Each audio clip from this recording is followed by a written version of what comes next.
Dear students, welcome to our channel.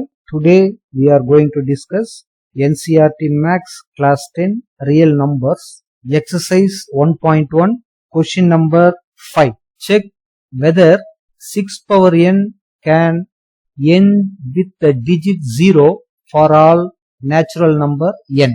So இதுதான் question. அதாவது சிம்பிளா சொன்னா 6 power n இந்த n இருக்கிற இடத்துல நேச்சுரல் நம்பர்ல, அதாவது 1 2 3 எக்ஸெட்ரா அந்த மாதிரி போயிட்டு இருக்கிற நம்பர்ல எந்த நம்பராச்சும் சப்ஸ்டிட் பண்ணா நமக்கு அதோட இந்த நம்பரோட லாஸ்ட் டிஜிட் 0 கிடைக்குமான்னு கேக்குறாங்க. ஃபார் எக்ஸாம்பிள் இப்ப n ஈக்குவல் டு 1 நான் கொடுக்கறேன்னா 6 பவர் 1 ஆன்சர் 6 தான் வரும், லாஸ்ட் டிஜிட் 6. ஒருவேளை n ஈக்குவல் டு 2 கொடுக்கறேன்னு வச்சுக்கோங்க, சோ என்ன கிடைக்கும் 36 கிடைக்கும், லாஸ்ட் டிஜிட் 6 தான். ஒருவேளை 3 கொடுக்கறேன்னா 6 கியூப் 216 கிடைக்கும், லாஸ்ட் டிஜிட் 6 தான். சோ இது மாதிரி கொடுத்துட்டே போனா 0 வர பாசிபிள் இருக்கா, இதுதான் நம்மளோட கொஸ்டின். சோ பொதுவாவே கொடுத்திருக்கிற இந்த நம்பரை ஃபர்ஸ்ட் பிரைம் ஃபேக்டரா எழுதுவோம்.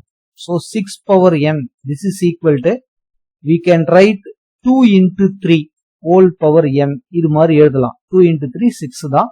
இது ரெண்டுமே பிரைம் நம்பர் ஆயிடுச்சு.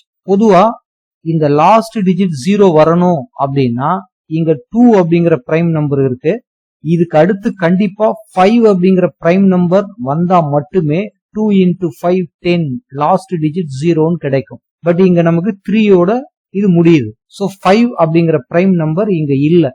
சோ அதனால கண்டிப்பா n-க்கு நம்ம என்ன வேல்யூ கொடுத்தாலும் இதோட லாஸ்ட் டிஜிட் 0 ஆக வாய்ப்பு இல்லை. சோ அதனால கன்க்ளூஷன் எழுதும்போது prime number 5 is not present, therefore this 6 power n is not ends with the digit 0 for all natural number n. So இதை எழுதி விட்டோம்னா போதுமானது. If it is useful, kindly subscribe and share to your friends. Thank you for watching.